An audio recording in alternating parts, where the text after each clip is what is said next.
사무엘상 19장 8절에서 12절입니다. 8절 제가 읽을게요. 전쟁이 다시 있으므로 다윗이 나가서 블레셋 사람들과 싸워 그들을 크게 쳐 죽이매 그들이 그 앞에서 도망하니라.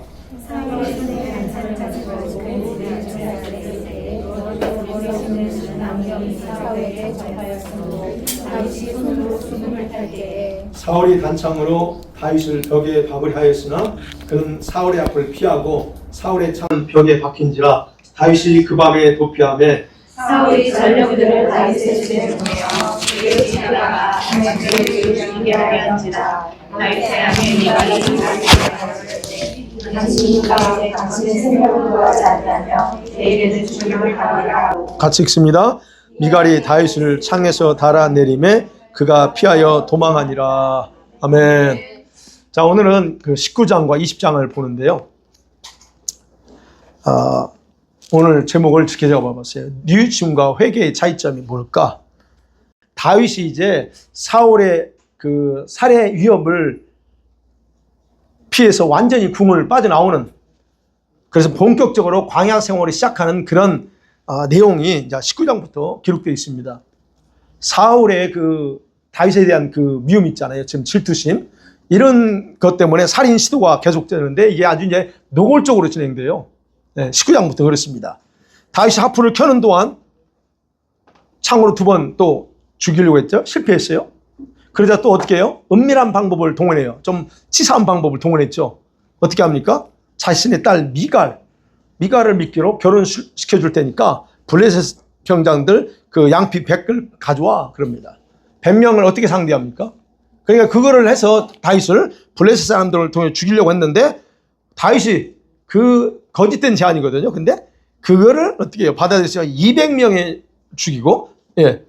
그리고 와서 사울을 실망시키죠. 그럼 미갈과 결혼한 후에 이제는 어떻게 해요? 사울이 다윗의 집에 병사들을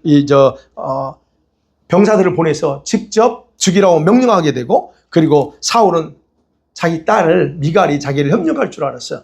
자기 편이 될 줄 알았는데 그게 안 되고 오히려 미갈이 다윗을 도와서 탈출시키죠. 그런 어떤 내용. 그러다 보니까 계획대로 안 돼. 실패합니다. 자, 이렇게 끊임없는 살해 위협 속에서 다윗은 이제 왕궁에서 사는 것이 위험하다는 걸 알아요. 그래서 오늘 보면 이제 밤에 도망갑니다. 그리고 도망가면서 이제 요나단에게, 자기 친구 요나단에게 조언을 구합니다. 너희 아버지가 나를 죽이려고 한다. 그러니까 확실하게 진짜 죽이려 했는지 아닌지를 의도를 확인해 보라고 합니다. 그래서 이제 다윗은 의도적으로 매년 그 월삭, 첫 달, 초하루를 월삭이라고 그래요. 그러면 그들은 이 하나의 절기 중에 하나입니다. 그래서 모여서 식사하고 제사도 드려요. 그래서 이제 식사 자리에 항상 4사람이 가요. 다윗도 거기에 참가합니다. 근데 그 식사 자리 가지 않아요. 그리고 말하기를 다윗이 지금 아버지 집에 갔다라고 이렇게 핑계를 대면서 한번 아버지를 테스트해보라 합니다. 그래서 어쨌든 요나단은 이렇게 아버지는 절대 그러지 않을 거라고 생각했는데, 근데 자기에게까지 그 폭발시키는 그런 분노의 모습 보면서 아버지가 이제 결국 죽이려고 하는 건 알고 결국 이제 이때부터 다윗은 도망가게 되는 그 내용이 이제 19장과 20장을 제가 잠깐 요약했습니다. 자, 첫 번째로 생각합니다. 19장에서 보면 이거예요. 제목처럼 뉘우침과 회개가 뭘까 하는 겁니다. 사울의 모습을 보는 거예요. 다윗이 장군으로서 블레셋과 전쟁할 때마다 이겼습니다. 그러면 사울은 기뻐해야 되죠. 그런데 사울은 그에 대한 오히려 그가 이기기만 하니까 불안한 거예요. 그리고 질투의 감정이 더 강하게 작용하게 됩니다. 근데 그게 절제가 안 돼. 그래서 그는 요나단과 자기 신하들에게 다윗을 죽이라고 공식 명령을 내리는 거예요, 사실은. 근데 그 명령을 들은 요나단이 다윗에게 일단 상황 설명하고 그 다음날 아버지에게 다윗의 장점을 칭찬합니다. 아버지, 왜 죽이려고 합니까? 죽일 만한 죄 없는데. 네? 그리고 아버지 사위 아니에요. 그리고 하나님 여호와께서 그를 사용해서 이 mik마스 전투에서 승리하겠잖아요 라고 하면서 어쨌든 설득합니다. 그러니까 그렇게 죄 없는 그 다윗을 죽인다면 하나님 앞에 큰 죄를 짓는 겁니다 라고 얘기를 합니다. 그러자 큰아들 요나단이 그걸 또 설득하니까 다윗을 죽이려 했던 그 자신의 그 생각에 잠깐 뉘우쳐요. 그리고 말합니다. 그래? 다윗 안 죽일게 라고 맹세를 합니다. 그러니까 잠깐 다윗이 제정신이 돌아온 거예요. 제정신이 돌아옵니다. 그게 6절이에요.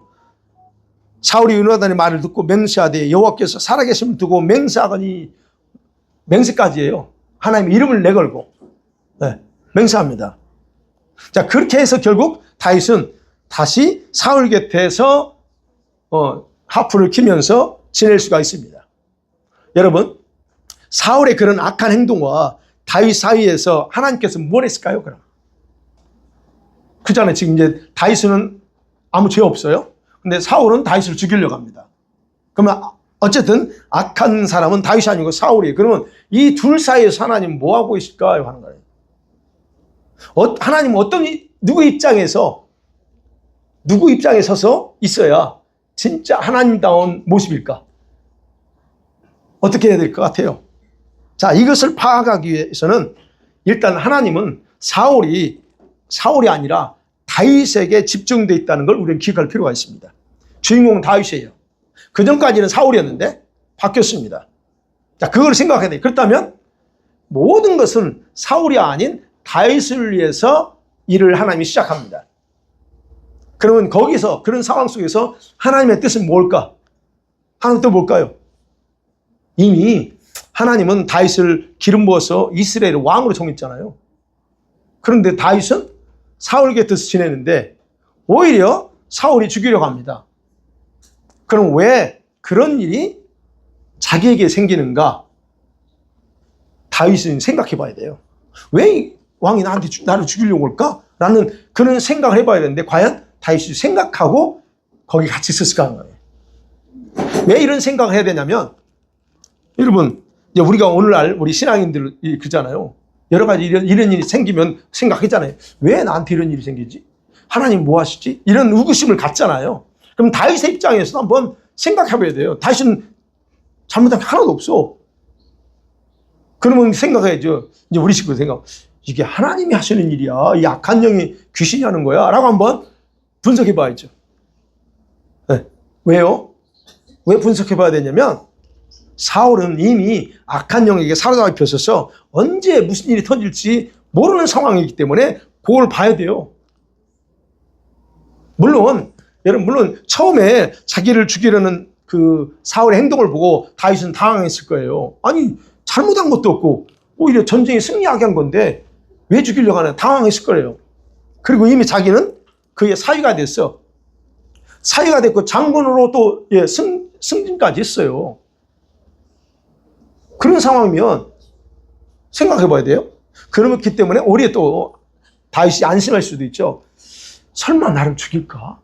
내가 그래도 장군이고 자기 사위인데 이렇게까지 생각할 수도 있어요.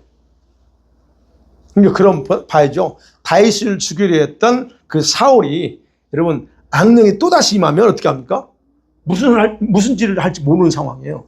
그만큼 지금 사울과 다윗 사이에는 그런 문제가 언제 터질지 모르는 상황이에요. 근데 다윗이 알고 있었다는 거예요. 근데 어쨌든 요나단의 중재로 다윗은 사울의 궁전에서 잠깐이라도 더 안심하면서 지낼 수가 있었습니다. 자, 그러다가 오늘 본문에 그럽니다. 8절에 전쟁이 다시 있었어요. 이 블레셋이 아주 끊임없이 자꾸 이스라엘 괴롭혀. 그래서 전쟁했습니다. 그런데 어떻게 됐어요? 다윗이 가니까 또 이겼네. 또 이겨버렸어요. 선봉장으로 나가가지고 승리하고 돌아왔습니다. 돌아와서 하는 일이 뭐예요? 다윗이 하프를 켜는 거예요. 음악을 연주하는 겁니다. 그래서 다윗이 와가지고 사울 앞에서 여전히 하프를 켜고 있습니다. 그런데 말하기를 악한 영이 다시 사울에게 임합니다. 다시 임하니까 어떻게 해요? 다윗을 죽이려고 또 창을 던집니다. 자, 그러면 다윗은 여기에 다시 한번 죽음의 길을 겪어요. 이렇게 됐잖아요. 그래서 그러고 나니까 어떻게 이제 뭐냐면 10절에 그래요. 다윗이 그 앞을 도피해요. 이제는 갇히지 않아요. 도망가지 않으면 살 수 없겠구나라고 하는 어떤 판단을 쓴 거예요, 거기서. 그래서 밤에 모르게 도망가려고 하는 거예요. 그래서 오늘 내용이 집에 와가지고 도망가요. 자기 와이프 있지만. 네. 12절에 그러면 도망가요. 자, 그의 아내 미갈도 이것을 알고 있어요. 그래서 하는 얘기예요. 원래는 그냥 여기 11절에 보면 그 부인이 더 빨리 도망가라고 하죠. 여기 머물러 있으면 당신 죽는다라고 해서 도망갑니다.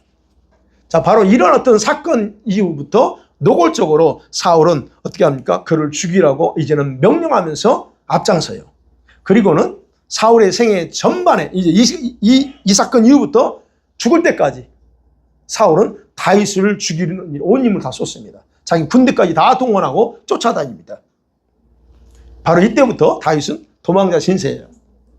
자, 그럼 일단 다윗은 내용을 보니까 그래요. 일단 사울에게 나와가지고 자기에게 기름 부었던 사무엘이 살고 있던 고향 라마로 갑니다. 그게 18절에 있어요. 라마. 사무엘 고향이 라마예요. 거기서 가까워요. 다윗은 사무엘을 만나가지고 사울이 자기에게 했던 모든 일을 다 얘기합니다. 왜? 그는 지도자, 영적 지도자고 기름 부은 사람이니까. 그러자 사무엘은 자신이 세운 선지자 학교가 있는 라윳이라는 곳에 가요. 그건 이제 같은 지역인데 라마 라윳이라고 그래요. 거기 가서 거기 데려와서 잠깐 생활합니다. 함께. 자, 이 소식이 누구한테 들어갑니까? 또 사울한테. 지금 다윗이 피해가지고 사무엘 선지자 사무엘이 있는 라마 라윳에 있습니다라고 소식이 전달됩니다. 그러니까 사울은 곧바로 또 누굴 보내요? 자기가 안 오고. 왜? 거기는 알아. 선지 사무엘이 있는 지역이랑. 그러니까 선뜻 자기가 못 가는 거죠. 그래서 부하들을 보내서 다윗을 처리하라고 명령합니다. 그런데 그곳이 어떤 곳이에요? 이 라마나윗이 어떤 곳이에요? 성령이 강하게 임하는, 그래서 오늘날로 얘기하면 성령의 임재가 강한 곳이에요. 근데 그곳에 가면 초짜도 와서 그냥 성령을 체험하고 가는 그런 곳이야. 근데 바로 여기서는 이때 예언이 강하게 임했던 곳이에요, 여기가. 다윗을 잡으러 왔던 사울의 부하들이 그곳에 도착하기 시작하면서부터 어떻게 해요? 그 선지자 학생들이, 선지의 생도들이 거기서 예언을 하고 있는데 어떻게 합니까? 거기 예언이 터지는 거야. 그러니까 여러분, 하나님의 임재가 있을 때 같이 있으면, 그래서 우리 아이들도 이 공간에 있을 때요, 아이들이 영안이 열리고 아이들이 듣기도 하고 다 그래요. 그러면 생각하면 아이들이 기도했습니까? 얼마나 했어요? 우리처럼 기도했어요? 그렇지 않음에도 불구하고 아이들이 보고 듣고 할 수 있는 거예요. 왜? 바로 그 공간에서 그런 역사가 일어나는 거예요. 그래서 지금 선지자 무리들이 거기서 오는 순간에 예언하고 있어. 그러니까 그때 선지자들과 아무 상관없는 이 병사들이 그곳에서 예언의 영이 활동하는데 그곳에서 자기들도 예언해버리네. 그러니까 예언하는데 어떻게 다윗을 어떻게 하겠습니까? 못하죠. 사울은 다시 어떻게 해요? 체포조를 다시 보내요. 3번까지 체포조를 보냅니다. 근데 3번 다 이 병사들이 오면 다 예언해버리네요. 즉 성령에 사로잡혔다는 얘기예요. 그래서 실패합니다. 이제 그러자 어떻게 합니까? 사울 자신이 방법이 없다. 이제는 내가 가야지. 자, 자기 신이 체포조를 이끌고 갑니다. 근데 그도 어떻게 해요? 오늘 24절 보면 그도 하루 종일 예언의 영에 취해가지고 예언하게 됩니다. 여기서 보면 그래요. 앞에서 예언하면 하루 밤낮 벗은 몸으로 깨알딱 벗고 다 벗고 그냥 예언하는 거예요. 그런 예언한 게 뭐 조용히 예언했다는 게 아니고요. 그냥 성령 임하면서 혼자 막 중얼중얼하면서 예언하는 거예요. 그런 일이 벌어졌어요. 그럼 생각해 봐야 돼요. 아니, 어떻게 이런 일이 일어날 수 있을까 하는 거예요. 사울이 기도하는 사람이에요? 아니요.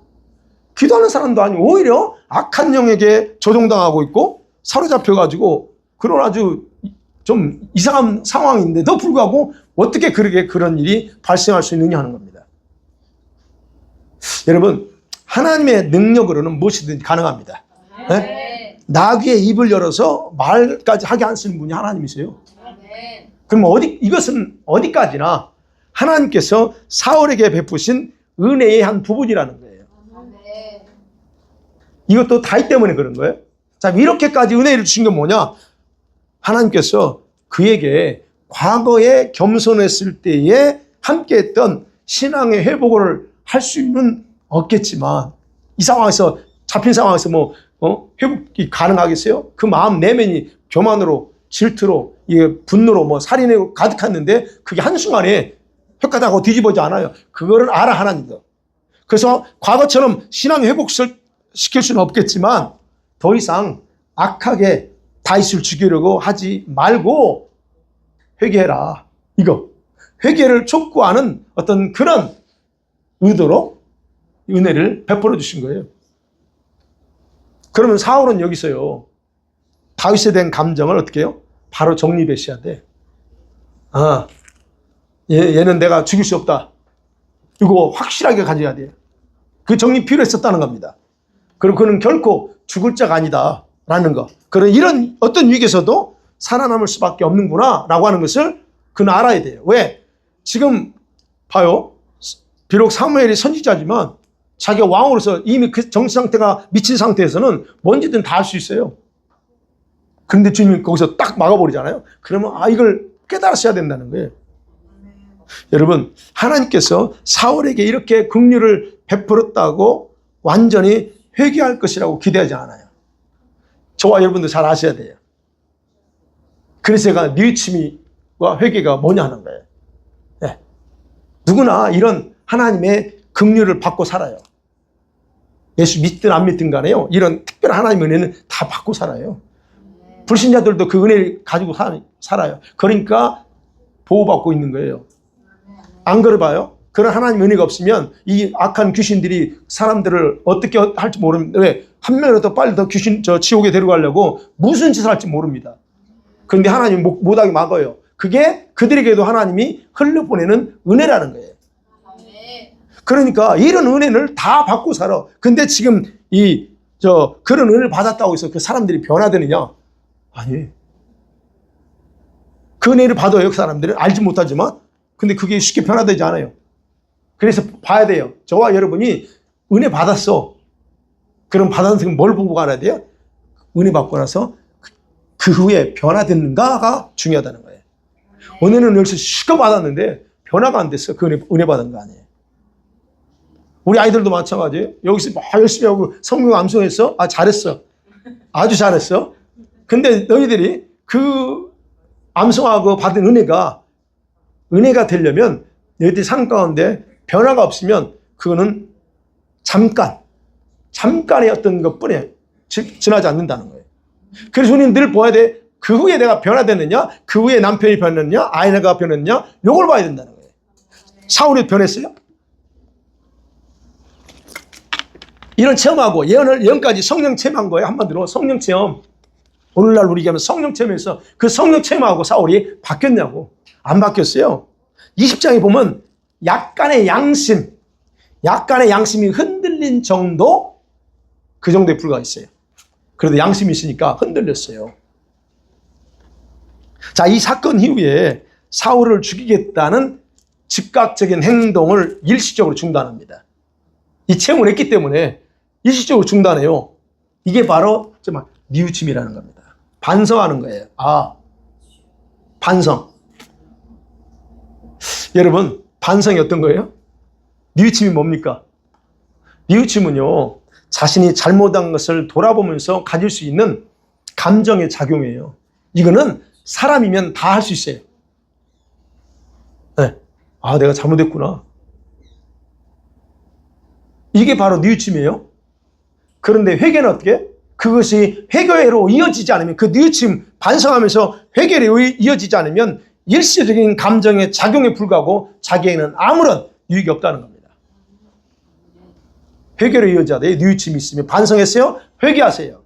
근데 이 회개가 없다? 그는 아무런 의미가 없어요. 그래서 회개가 뭡니까? 회개는 자기가 가는 길이 잘못된 것을 인식하는 순간 다시 돌아서는 게 그게 회개예요. 그러면 뉘우침과 반성은 그래서 일반적으로 모든 사람 다 해. 근데 회개는 어때요? 누가 해요? 회개는 예수 믿는 사람이 회개합니다. 진짜 여러분 예수 믿는 사람인지 확인해 봐야지. 근데 여러분 안타까운 거 뭐예요? 교회 안에서 자신을 예수 믿는다고 성도라고 말하면서도 반성하고 뉘우친 것을 구분하지 않고 뉘우친 것을 회개했다고 착각하고 사는 사람들이 참 많다는 겁니다. 회개했어요? 진짜 회개는 어떻게 돼야 돼요? 늘 강조하죠. 진짜 회개했어요. 그럼 어떻게 해야 돼요? 안 해야죠. 담배 피던 사람이, 술 마시던 사람이 회개해요? 그럼 어떻게 해야 돼요? 다시는 안 해야 돼. 그게 진짜 회개예요. 하던 것을 안 하는 게 진짜 회개라는 거예요. 그게 돌아서는 거예요. 그게 진짜 회개. 그래서 회개는 신실한 성도들에게서만 나올 수 있는 거예요. 신실한 성도들에게서 볼 수 있는 것. 그게 진짜 회개라는 겁니다. 그리고 하나님을 두려워한다? 여러분 진짜 하나님을 피어가하는 성도라면 자기가 말씀에서 벗어난 사실을 안다면 곧바로 돌아서게 돼 있어요. 아, 이게 지금 내가 잘못 가고 있구나. 그게 반성되고 깨달아지는 순간 회개해야 되는 거예요. 그게 진짜 성도라는 거예요. 그래서 말하는 거예요. 뉘우침으로는 변화받지 못합니다. 남편들이, 자녀들이 뉘우치는 건 많이 해요. 아내들도 마찬가지예요. 남편들만 하는 게 아니야. 아내들도 뉘우치는 건 잘해. 근데 그걸로 변화되는 게 아니에요. 뉘우침으로는 여러분과 저의 잘못, 죄를 용서하지 못해요. 그러면 정말 필요한 건 뭐라고요? 진정한 회개. 뉘우침으로 이어진 진정한 회개. 이게 우리에게 필요하다는 거예요. 그럴 때 하나님께서 여러분과 저에게 용서와 놀라운 일을 행하십니다.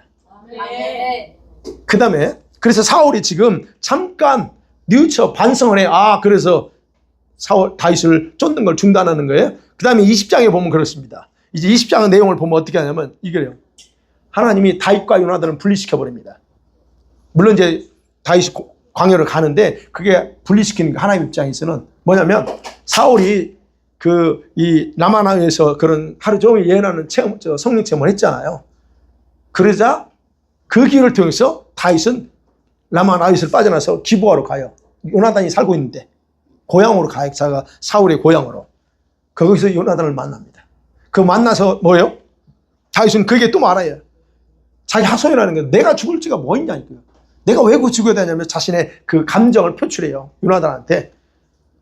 그럼 요나단은 또 어떻게 해요? 여전히 아버지가 그럴 리가 없어 라고 그 진심이 아닐 거야.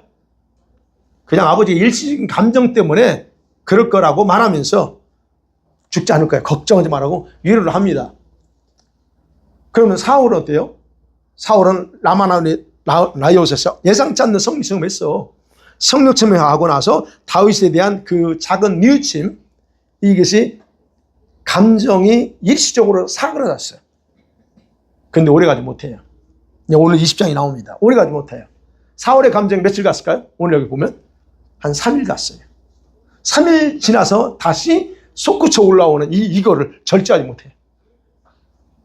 아까 말씀 매월 초하루 첫날 월삭이라고 그래요. 그 첫날 초하루가 되면 사울과 요나단과 다윗과 그 다음에 아브넬 그 삼촌입니다. 그 장군이에요. 이 네 사람이 함께 식탁에 모여서 제사를 드리고 그 다음에 이제 월삭 식사를 지켜요. 하면서. 그럼 당시 이거는 종교적인 행사였어요. 누구나 그렇게 해요. 행사. 그래서 사울이 첫날 와야 되는데 요나단은 서 있고 아브넬은 앉았는데 다윗 자리가 안 보여요. 그래서 속으로 생각해. 아, 얘가 무슨 부정한 행위가 있나 보다. 부정한 행위에서 못 나오니까 그랬나 보다 하고 그냥 생각하고 넘어가. 그런데 다음날도 왔는데 다음날도 안 오네. 그래서 요나단이 물어봐. 무슨 일이냐? 물어보니까 어떻게 해요? 설명하니까 이 아버지가 감정을 거기서 폭발시킵니다. 그래서 이제 그게 20장 30절에 나와요. 폭발. 여러분, 사울이 요나단 자기 아들 아니에요. 큰 아들이 자기를 향해서 쌍소리를 하면서 다윗을 죽여야 너와 나의 나라는 존재한다라고 하면서 소리치는 그 모습 속에서 너무 화가 나죠. 그래 어떻게 합니까? 따지죠. 그가 무슨 죽을 죄를 졌어요? 따집니다. 그러니까 어떻게 합니까? 사울도 그 말 듣고 더 이제 열받아가지고 어떻게 참으로 요나단도 죽이려고 그냥 하죠. 차마 죽이지 못하죠. 자, 그런 모습을 보고 어떻게 해요? 요나단이 이제 그때서 아버지 본심을 알게 되죠. 여러분, 사울이 요나단에게 그렇게 했을 때 돌이킬 수 없는 그 다윗에 대한 돌이킬 수 없는 그런 어떤 내면의 상태의 모습을 그대로 드러내요. 한 3일 정도 그 성령 체험하고 3일 정도는 잠깐 괜찮았어. 그런데 그 후에 완전히 드러나 버려요. 그래서 이제 요나단은 아버지의 그 최악의 모습을 본 이후에 둘이 언약을 맺었잖아요. 그래서 꼭 지키자 하면서 다윗과 마지막 이별을 합니다. 여러분, 사울은 악령에게 사로잡혔을 때 초기에는 그렇게 다윗을 죽이려고 창을 던지곤 했어요. 악령이 잡혔을 때만. 근데 시간이 지나면서 어떻게 해요? 악령의 강한 조종을 받기 시작합니다. 강한 조종을 받으면서 이제 그의 내면은 점점 더 악화돼요. 우리가 어떤 귀신에게 그 어떤 부분에 조종당하고 그러잖아요. 그러면 초기에는 이런식 하다가 나중에는 어떻게 컨트롤이 안 되는 상황이 가게 돼 있어요. 그러면 아셔야 돼요. 여러분, 어떤 부분을 컨트롤이 안 된다? 그건 여러분 이미 거기에 길들여지고 잡혀 있다는 거예요. 그 지금 사울이 그래, 내면이 그래, 점점점 악화돼 버려요. 블레셋과 전쟁에서 승리하고 돌아왔어. 돌아간 이후부터 그때 돌변하는 거예요. 그리고 그래서 직접적으로 죽이려고 하잖아요. 그러니까 우리가 기억하세요. 처음에는 귀신에게 잡혔을 때는 그냥 귀신에 의해서 그랬다라고 했어. 근데 이제는 다윗에 대한 살인의 생각이, 다윗을 죽이겠다는 그 살인의 생각이 사울의 마음과 의식에 자리 잡은 거예요. 저놈은 반드시 죽여야 돼. 이게 의식과 마음에 딱 자리 잡습니다. 여러분, 이게 바로 귀신 악한 영들이 사람들을 조종해서 행동하도록 하는 방법이에요. 이 부분 제가 잠깐 설명할게요. 이렇게 해요. 사울이 질투심을 가졌어요. 왕인데 저 소년 다윗이 죽인 자는 만만이요? 사울이 죽인 천천이야. 그 말 들으면 인간적으로 감정이 될 수 있어요. 왕인데. 그래서 약간 질투심 가질 수 있어요. 근데 질투심은 가지고 있었는데 그 다음 뭐냐? 귀신은 그에게 살인의 생각을 갖게 만들어버렸다는 거예요. 그 질투심을 이용해서. 정확하게 악령은, 이 악한 영은 사울이 가졌던 질투의 감정을 이용해서 사울을 조종했다는 거예요. 그래서 여러분, 감정 잘 관리하셔야 돼요. 네. 이거는 엄연한 사실입니다. 감정. 그러니까 이거를 조종해요. 그러면 사울은 그 감정을 자기 것으로 받아들여요. 이게 문제입니다. 어떤 감정이 올라와요. 근데 그거를 이건 내 거야, 이건 자연스러운 거야 라고 스스로 받아들인다는 거예요. 사울이 그랬다는 거예요. 그리고 감정을 받아들이니까 거기에 따른 행동을 하게 되잖아요. 그러면 뭐래요? 그런 행동에 따른 정당한 이유를 생각해요. 내가 왜 이 행동을 해야 되냐? 이래서라는 이유를 자기 나름대로 갖게 됩니다. 그는 어떻게 해요? 그 다음에 행동하는 거죠. 그래서 다윗을 죽이려고 하는 거예요. 사울이 왜 죽이려고 해요? 얘가 살아있으면 내 나라, 요나단 너의 나라는 안전하지 않다는 정당성을 가지게 돼요. 그렇게 가지게 돼요. 자, 근데 문제는 2단계까지 가잖아요. 이런 단계까지 가면 이제는 어떻게 하냐? 악한 영은 뒤로 물러나요. 물러나 자기 정체를 감추고서 이제는 어떻게 사울의 인격과 성품, 마음까지 조종합니다. 마음도 조종당하는 거예요. 그럼 어떻게 해요? 이놈 악한 영은 뒤로 숨어버리고 누구만 나와? 이 사울의 악함만 드러내는 거예요. 이런 식으로 악한 영들이 저와 여러분을 어느 부분에서 조종하고 할 때 그러는 거예요. 바로 귀신은 다윗을 살려둘 수 없는 자를 여기고 사울을 죽이려고, 아니 다윗을 죽이려고 사울을 조종하는 거예요. 그러면 이제 우리가 영적으로 봐야죠. 다윗을 누가 죽이려고 하는 거예요? 그럼 사울이에요. 아주 못된 놈이에요. 악한 영이에요. 네. 물론 여기에도 하나님의 뜻이 있어요. 그걸 하나님의 뜻이 숨겨져 있어요. 악한 영이 그를 죽이려 한다 할지라도 하나님은 그를 보호해요. 아무리 바라건 해도 보호하십니다. 그리고 하나님은 자기 뜻을 이루어가요. 그러면 왜 여기서 왜 다윗을 죽이려고 바로 악한 귀신들이 사울을 이용했을까 하는 거예요. 왜 이용했을까 하는 겁니다. 이게 중요한 포인트예요. 세 가지요. 세 가지로 생각합니다. 하나는 하나님의 뜻이 있어요. 거기에 하나는 하나님께서 그를 훈련하기 위해서 궁중에서 광야로 내보내기 위해서 그런 거예요.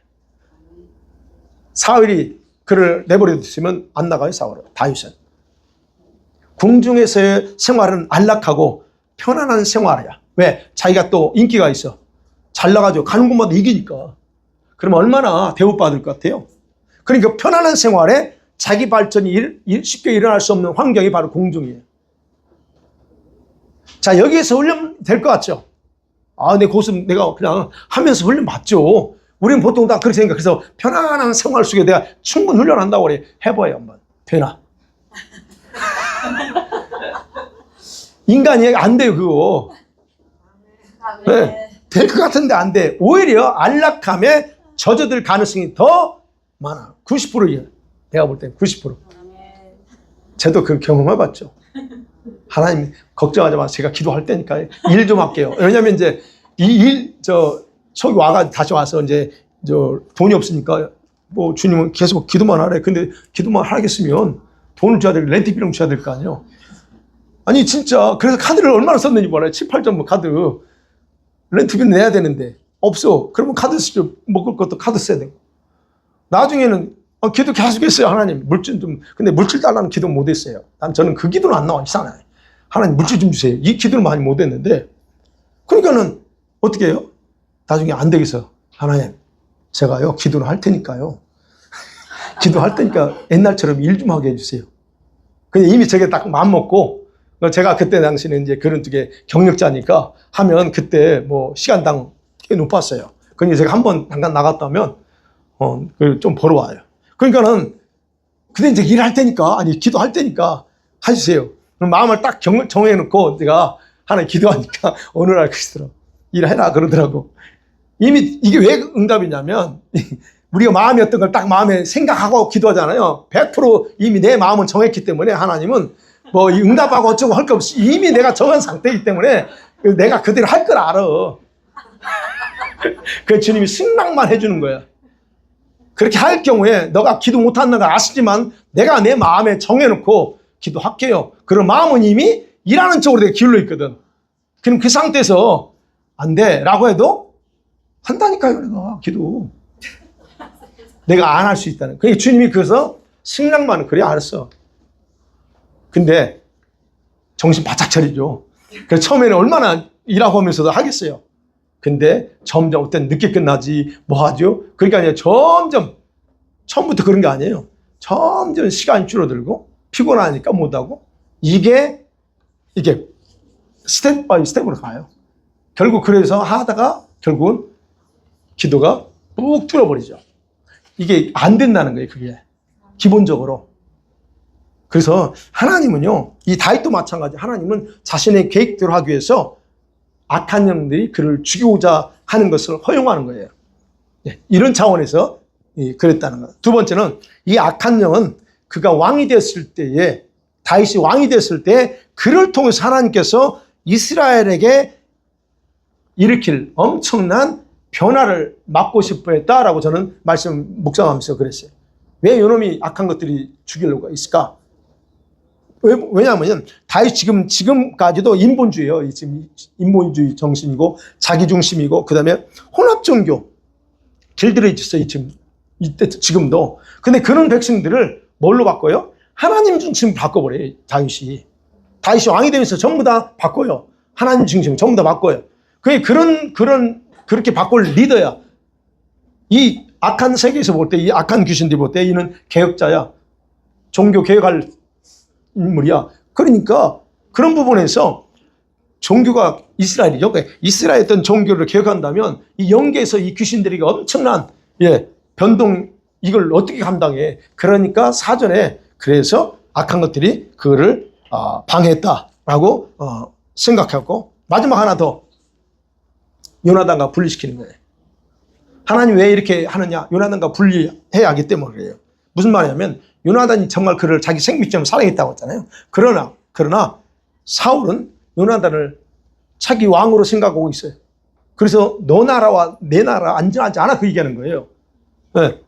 그럼 이 둘은 하나님의 관점에서 다윗과 요나단이 연합될 수 없어요.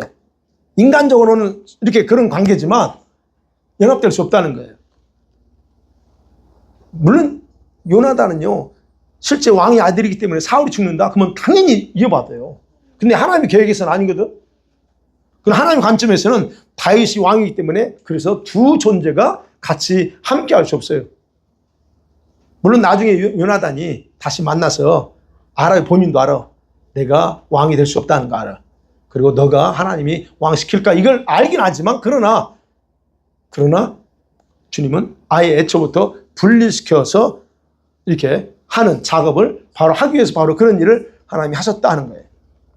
말씀을 맺어볼게요. 보세요. 사울의 내면은 악한 영이 원하는 대로 조종할 수 있는 상태까지 최악으로 이렇게 변질됐어요. 그러면 일시적으로 라마나에서 성령 처음 했긴 했어요. 그러나 효과는 며칠 못 갔다. 3일밖에 못 갔다. 왜냐? 그는 진짜 참된 회개를 한 적이 없기 때문에. 참된 회개를 하지 않았습니다. 그러니까 참된 회개를 하지 않으면 변화 일어나지 않는다는 얘기예요. 네. 진짜 변화 일어나려면 회개하셔야 돼요. 진짜 회개. 항상 뉘우치는 건 잘할 수 있어요. 아, 내가 오늘 잘못했네. 뉘우치는 건 잘할 수 있어요. 그러나 진짜 회개만이 변화시키는 능력이 있다는 거예요. 그 다음에 또 하나는 뭐예요? 사울의 성령 체험 3일 정도 효력이 있었다 그랬죠? 그러고 다윗은 더 이상 궁정에 머무를 수 없었어요. 도망가게 되잖아요. 바로 이건 아까 말씀드린 전적으로 하나님의 허락하에 이루어진 일이다 하는 거예요. 하나님의 허락하에.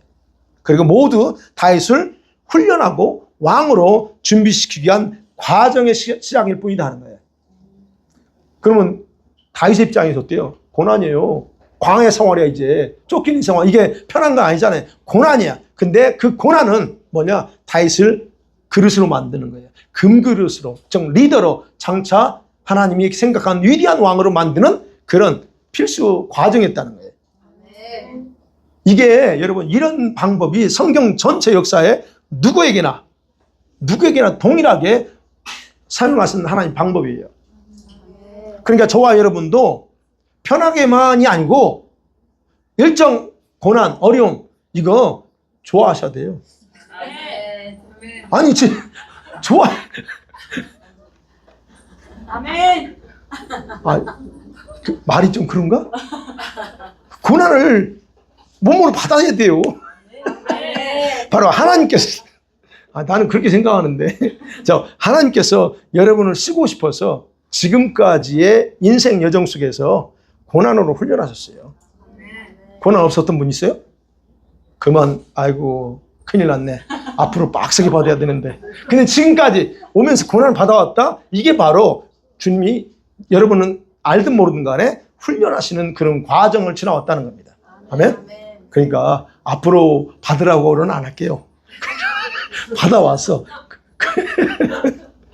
자, 그래서 지금 혹시 여러분 지금 받고 있는 그런 고난의 어떤 훈련이 있다. 그게 조금 힘들지라도 여러분 반드시 통과해서 하나님의 뜻대로 쓰임받기를 간절히 축원합니다. 네, 다 쓰임받으시. 아멘. 이 시간 같이 한번 기도해요.